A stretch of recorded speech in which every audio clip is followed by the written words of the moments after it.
नमस्कार, मैं नाज़मीन खान और आप देख रहे हैं SPN 9 न्यूज। दिल्ली के चुने हुए मुख्यमंत्री अरविंद केजरीवाल लंबे समय से तिहाड़ जेल में बंद हैं, लेकिन अभी तक लगातार सुनवाई निचली अदालतों से लेकर उच्च अदालत तक में देखी, लेकिन अरविंद केजरीवाल को राहत नहीं मिल पाई।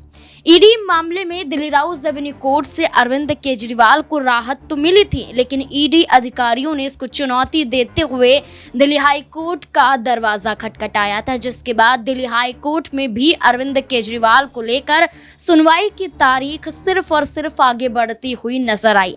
इसके बाद देखा जाए तो जहां ईडी तो वहीं सीबीआई मामले में भी अरविंद केजरीवाल की सुनवाई सुप्रीम कोर्ट में हुई। सुप्रीम कोर्ट में भी अरविंद केजरीवाल को राहत नहीं मिल पाई। अब ऐसे में आपको ये बता दें कि 8 और 12 अगस्त ये 2 तारीख हैं जो ईडी और सीबीआई के तहत अगली सुनवाई कोर्ट में होती हुई अरविंद केजरीवाल के समक्ष नजर आएगी। अरविंद केजरीवाल को अब तक वीडियो कॉन्फ्रेंसिंग के जरिए पेश किया गया है और आगे भी वीडियो कॉन्फ्रेंसिंग के जरिए ही पेश किया जाएगा। और वहीं अरविंद केजरीवाल को लेकर कई बड़े खुलासे उनकी पत्नी सुनीता केजरीवाल भी करती हुई नजर आ रही है। जहां विधानसभा चुनाव अगले साल दिल्ली में होने हैं और विधानसभा चुनाव से पहले आम आदमी पार्टी की कमान को संभालती हुई अरविंद केजरीवाल की पत्नी सुनीता केजरीवाल जहां पंजाब से लेकर हरियाणा में हर जगह नजर आ रही हैं, तो वहीं दूसरी तरफ अरविंद केजरीवाल की गिरफ्तारी का विरोध करते हुए भरे मन से सबूत दिखाती हुई भी नजर आ रही हैं। क्या कुछ कह रही हैं सुनीता केजरीवाल, देखिए जरा। अभी तक आप सभी अब तक समझ तो गए होंगे कि दिल्ली के मुख्यमंत्री अरविंद केजरीवाल को एक गहरे राजनीतिक षड्यंत्र के तहत जेल में डाला हुआ है। सबसे पहले मार्च में लोकसभा चुनाव से जस्ट पहले ईडी ने दिल्ली के सीएम को जेल में डाल दिया, एक बयान के ऊपर, बिना किसी सबूत के। बयान है एनडीए के सांसद मगुंटा रेड्डी का। मगुंटा रेड्डी सिर्फ एक बार सीएम से मिले थे। उनको कोई चैरिटेबल ट्रस्ट खोलनी थी दिल्ली में, उसकी जमीन के लिए वो सीएम से मिलने गए थे। इस मुलाकात को ईडी ने घुमा दिया। ईडी ने उनके बेटे, सांसद के बेटे को जेल में डाल दिया, 5 महीने तक जेल में रखा। इस बीच उनकी मम्मी, माताजी बीमार हो गई। उनकी पत्नी ने आत्महत्या की कोशिश की। अब ईडी ने उनसे कहा, आप अरविंद केजरीवाल पर इल्जाम लगाओ, उन्होंने आपसे 100 करोड़ रुपए मांगे थे। डील हो गई दोनों में, झूठा बयान बन गया और अरविंद केजरीवाल को अरेस्ट कर लिया ईडी ने। ईडी ऐसा क्यों करती? ईडी ऐसा इसलिए की क्योंकि ये किसी षड्यंत्र के तहत किया गया था, दबाव के तहत किया गया था। ट्रायल कोर्ट ने सीएम को बेल दे दी और कहा कि बेल का लॉलीपॉप देकर एक बयान पर बिना सबूत के सीएम को गिरफ्तार किया गया और बेल मिल गई। तुरंत 2 एक्शन लिए गए केंद्र सरकार ने। पहला, ईडी अपने वकील के भाई के कोर्ट में, अब भाई तो भाई का ही साथ देगा, अपने भाई के वकील के कोर्ट में जाकर इस बेल पर स्टे ले आई। दूसरा, सीबीआई ने इन्हीं सांसद के बयान पर सीएम को गिरफ्तार कर लिया। मकसद कि सीएम को जेल में ही रखना है, उनको बाहर में नहीं निकलने देना। ये सब षड्यंत्र है, राजनीतिक षड्यंत्र के तहत। इतना ही नहीं, जब अरविंद केजरीवाल को लेकर जब सवाल किया जाता है और इस मुद्दे पर जब मेरे सहयोगी यहाँ पर डिबेट कर रहे थे, उस दौरान जब सवाल किए जाते हैं तो सवाल के जवाब में क्या यहाँ पर बयान सामने आता है वो भी देखिए। मनीष, क्या लगता है कि अरविंद केजरीवाल जेल में बंद हैं? अब विधानसभा चुनाव नजदीक है, ऐसे में क्या दिल्ली की जनता फिर से अरविंद केजरीवाल पर भरोसा जता पाएगी? क्योंकि जब वो जेल जा रहे थे 1000 रुपए का महिलाओं को उन्होंने मंथली कह लीजिए तो पेंशन देने का, या फिर कह लीजिए कि उनको एक स्कीम प्रोवाइड कराई थी, कहा था कि उनको हर महीने 1000 रुपए मिलेंगे, बट वो वादे कहीं ना कहीं फ्लॉप होते हुए नजर आते हैं। उनके घर के सामने प्रदर्शन होता है। वहीं दिल्ली में तमाम तरीके के उन्होंने अच्छे काम भी किए हैं, और जिस तरीके से फ्री पानी, फ्री बिजली की एक स्कीम लॉन्च की थी, वो तो पिछले चुनाव में देखा जाए तो उसका मुद्दा निकल कर चल चुका है। अब क्या इस बार के विधानसभा चुनाव में भी सेम मुद्दे पर उनको वोट मिलता हुआ नजर आएगा?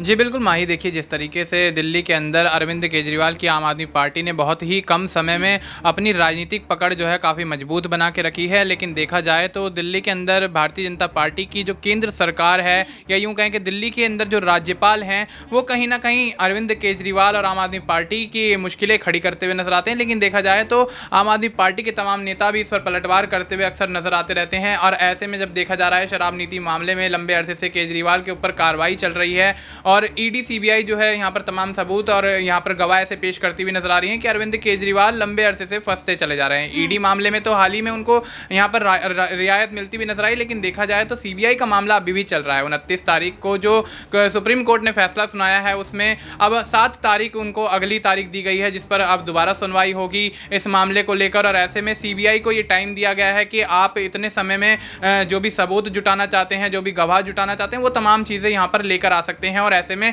अगली जब सुनवाई होगी उस पर चर्चा की जाएगी। तो अब ऐसे में देखना यही वाकई दिलचस्प होगा कि विधानसभा चुनाव से पहले अरविंद केजरीवाल अगर बाहर आते हैं तो आम आदमी पार्टी के लिए वाकई राहत की खबर होगी। लेकिन दूसरा पहलू अगर इसका देखा जाए, अरविंद केजरीवाल की रिहाई नहीं होती है, उनको जमानत नहीं मिलती है, तो बेशक यहाँ आम आदमी पार्टी के लिए बहुत बड़ी मुश्किल खड़ी हो जाएगी दिल्ली के अंदर, और इस बार का विधानसभा चुनाव हाथ से निकलता हुआ देखा जाएगा। और भारतीय जनता पार्टी जिस तरीके से लोकसभा चुनाव में 7 सीटों पर बड़ी जीत दर्ज करती हुई नजर आई, शायद इस विधानसभा चुनाव में दिल्ली के जो 2025 में होना है उसमें भी काफी हद तक सीटें जिस तरीके से अरविंद केजरीवाल को लेकर उनके पक्ष में बयान दिया जा रहा है कि शराब नीति जो 2021-2022 की पॉलिसी थी, उसको कहीं ना कहीं दिल्ली के उपराज्यपाल वीके सक्सेना द्वारा निरस्त किया गया, या कहें कि सीबीआई और ईडी की कार्यवाही करवाई गई और शराब नीति के जरिए घोटाले में तब्दील हुआ, और उसके बाद लगातार आम आदमी पार्टी के कई नेताओं पर शिकंजा कसा गया, जिसमें सबसे पहले मनीष सिसोदिया हैं। और मनीष सिसोदिया को लंबे समय से बात करें तो 16 महीने से ज्यादा का समय बीत चुका है, जिसको लेकर उनके अधिवक्ता अभिषेक मनु सिंह भी कोर्ट में दलीलें देते हैं, और कोर्ट की तरफ से भी जब जजमेंट सामने आता है तो यही फैसला होता है कि अगली सुनवाई की तारीख तो दे दी जाती है, लेकिन साथ साथ ये भी कहा जाता है कि मनीष सिसोदिया लंबे समय से तिहाड़ जेल में बंद है। आखिरकार इन सरकारी एजेंसियों की ऐसी क्या कार्रवाई है जो अभी तक सबूत सामने नहीं आ पाए हैं। अमित अरोड़ा को यहाँ पर सरकारी गवाह बना दिया जाता है। यहाँ पर आपको बता दें, विनय सक्सेना को लेकर भी कई बड़े खुलासे किए जाते हैं कि आम आदमी पार्टी के मास्टरमाइंड के रूप में हैं, उनके साथ भी यहाँ पर डील हुई है, और के कविता भी यहाँ पर बीआरएस नेता शामिल हैं। इसके साथ साथ जहाँ मनीष सिसोदिया को राहत नहीं, केजरीवाल को राहत नहीं, तो वहीं दूसरी तरफ केजरीवाल को लेकर उनके स्वास्थ्य को लेकर भी कई बड़े खुलासे होते हुए नजर आते हैं। देखिए उनके स्वास्थ्य को लेकर क्या जानकारी दी जा रही है। अरविंद जी को 22 साल से डायबिटीज है, वो इंसुलिन लेते हैं अपनी हाई शुगर कंट्रोल करने के लिए। जब जेल गए तो उनको इंसुलिन नहीं दी गई, कोर्ट जाना पड़ा उनकी इंसुलिन दिलाने के लिए।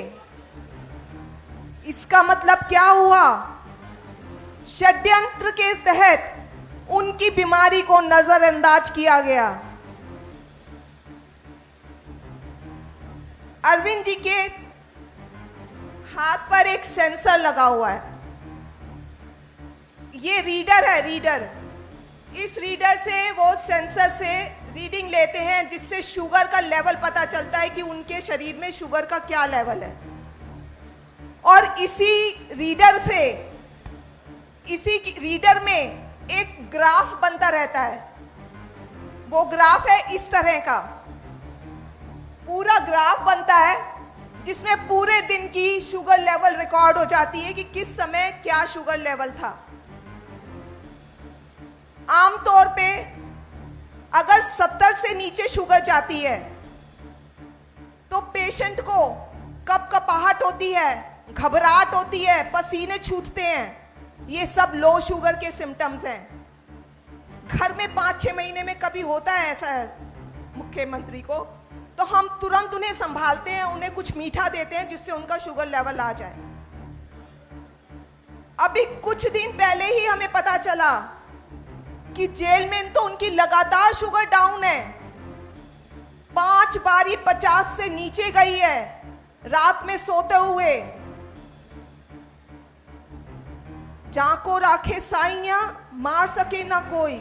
ईश्वर का लाख लाख शुक्र है कि कुछ अनहोनी नहीं हुई। अरविंद केजरीवाल शुगर के पेशेंट हैं, डायबिटीज के पेशेंट हैं और अरविंद केजरीवाल को लेकर दावा आम आदमी पार्टी की तरफ से किया जा रहा है कि उन्हें जानबूझकर मारने की साजिश रची जा रही है। अरविंद केजरीवाल के शुगर की जांच नहीं होती है, उनके खाने में उन्हें मीठा खिलाया जाता है और जानबूझकर पूरी कोशिश हो रही है कि अरविंद केजरीवाल को तिहाड़ जेल में ही खत्म किया जा सके। ऐसा आरोप आम आदमी पार्टी के राज्यसभा सांसद ने भी लगाया और यही आरोप उनकी पत्नी भी लगाती हुई नजर आ रही है। लेकिन इन तमाम मुद्दों को लेकर, तमाम राय को लेकर आपकी क्या प्रतिक्रिया है कि अरविंद केजरीवाल रिहा हो पाएंगे अगली सुनवाई पर या फिर नहीं? क्या है आपकी राय इस मुद्दे को लेकर? कमेंट सेक्शन में जरूर बताएं।